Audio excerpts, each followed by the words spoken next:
Halo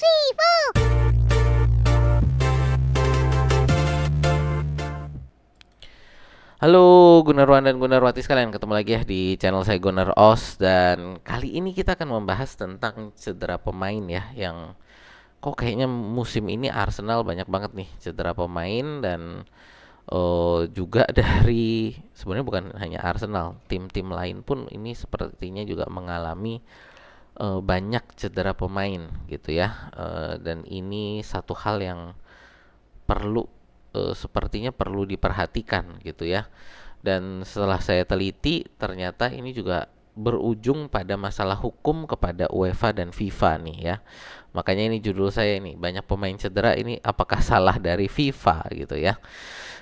Teman-teman, sebelum kita bahas lebih lanjut, perkenalkan channel saya adalah fans channel Arsenal. Jadi kalau teman-teman ngefans dengan Arsenal atau suka dengan konten-konten sepak bola semacam ini, boleh yuk di like, share, dan subscribe ya.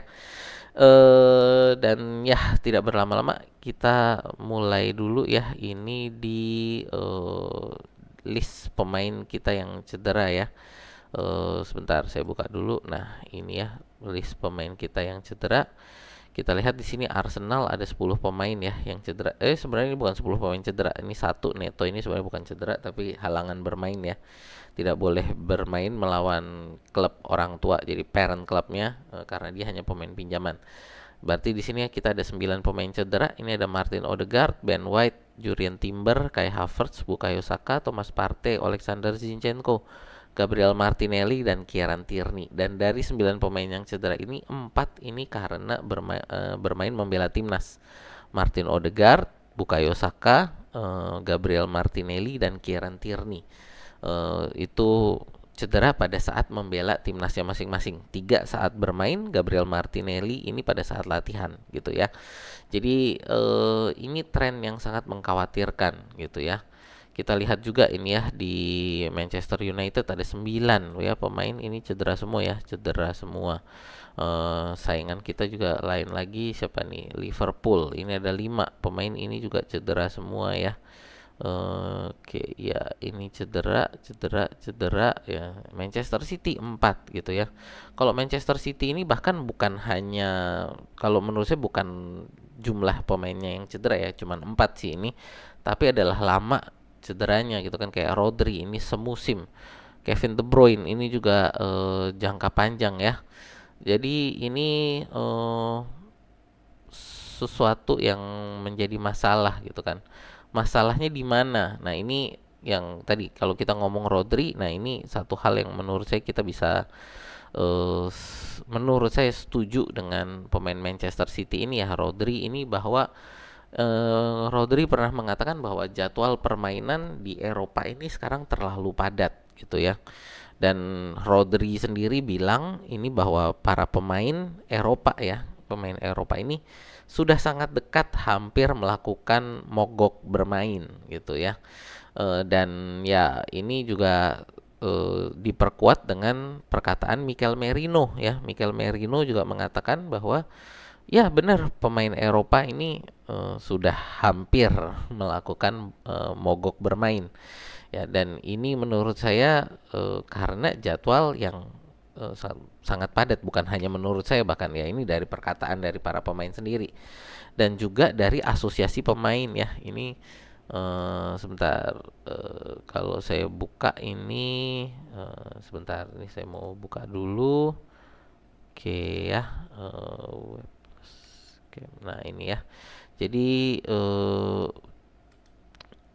ini mungkin IPL ya bisa membujuk para pemainnya, para bintang-bintangnya untuk tidak melakukan mogok bermain kalau bisa melakukan tindakan hukum yang sukses melawan FIFA ya, terhadap ini jadwal pertandingan yang terus bertambah gitu ya. Jadi dari IPL sendiri dan asosiasi pemainnya ya ini mengatakan bahwa FIFA ini selalu menambah jadwal dan membuat apa ya, yang harusnya itu adalah jadwal kosong untuk para pemain ini beristirahat, ini digunakan oleh jadwal pertandingan FIFA dan UEFA gitu ya. Contohnya ini kan adalah ya kayak saat ini kita ada international break, ini lama banget ya, bukan lama, ada beberapa bahkan ya international break. Ini adalah untuk melakukan namanya ini liga antar negara gitu ya. Nations League, UEFA Nations League gitu.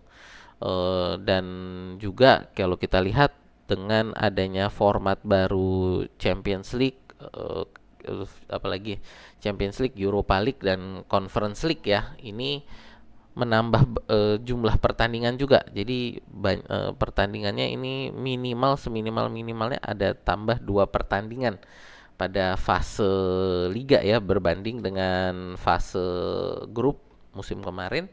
Lalu juga kalau untuk mereka yang tidak lolos 8 besar itu akan bertambah lagi 2 pertandingan untuk playoff gitu. Jadi bisa dibilang untuk Champions League, setiap klub yang bermain di Champions League, Europa League dan Conference League itu permainannya bertambah 4 game ya. Tapi untuk para pemainnya sendiri, bukan hanya klubnya ya, tadi untuk para pemain ini bertambah banyak sekali pertandingan karena tadi ada Nations League, liga antar negara.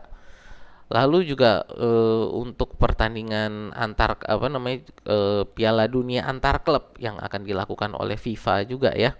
Ini dengan syarat yang agak nggak jelas gitu kan, bagaimana menjadi kontroversi Inter Miami ya itu bisa masuk ke Piala Dunia antar klub ini, hanya sepertinya itu hanya agar Messi bermain di sana ya. Kenapa dikatakan seperti itu? Karena persyaratan untuk masuk ke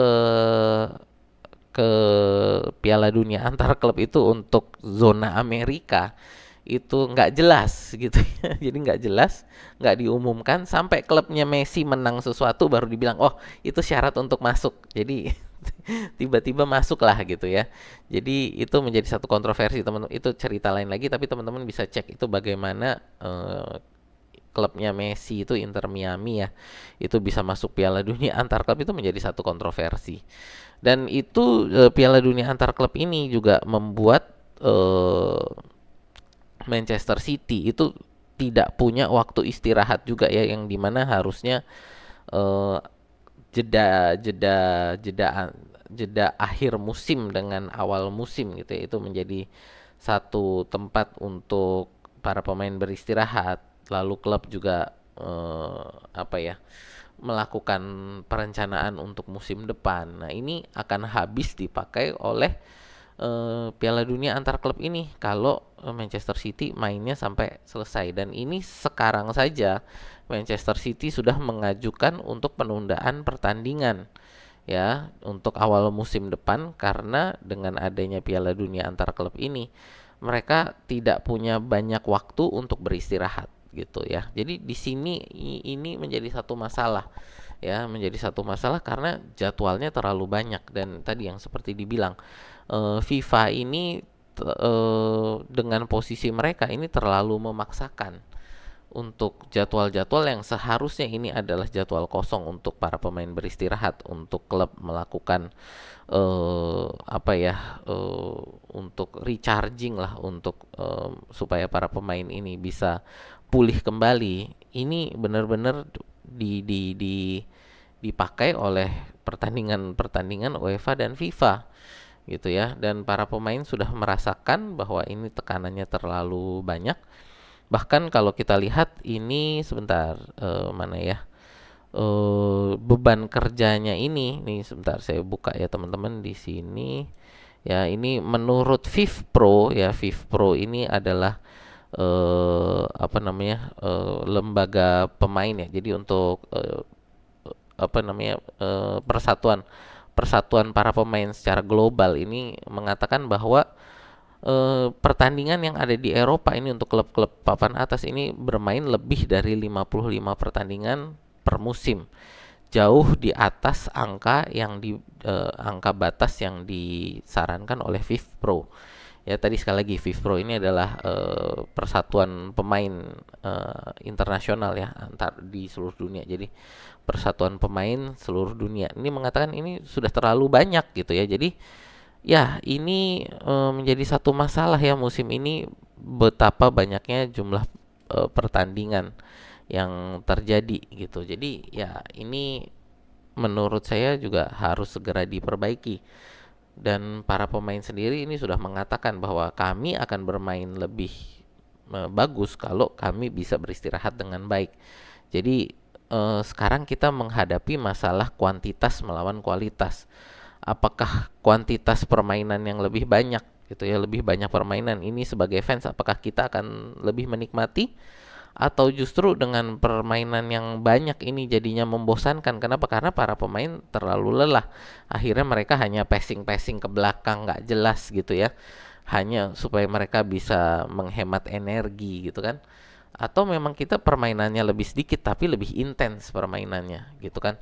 Ini juga saya tanya kepada teman-teman, apakah lebih baik sebagai fans gitu ya, sebagai fans, apakah lebih senang melihat permainan yang lebih banyak gitu ya, atau permainan yang lebih banyak tapi pemainnya capek-capek ya sehingga permainannya kayaknya nggak jelas, atau yang lebih sedikit tapi permainannya lebih intens. Tapi ini juga menjadi satu apa ya, kontradiktif lagi jadi juga buat penikmat sepak bola, terutama kalau kita kayak kita di Indonesia.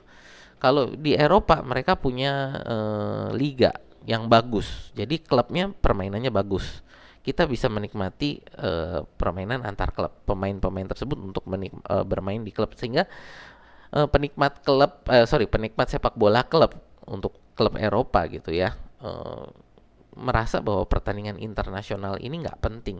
Tapi kalau kita kayak kita di Indonesia, apalagi kita dengan euforia sepak bola saat ini ya, kita nggak punya pertandingan klub untuk dinikmati. Kita hanya bisa menikmati pertandingan timnas gitu kan. Jadi di pertandingan timnas ini gitu kan, kalau sampai tadi dikurangi lagi, ya penikmat sepak bola Indonesia gimana nih?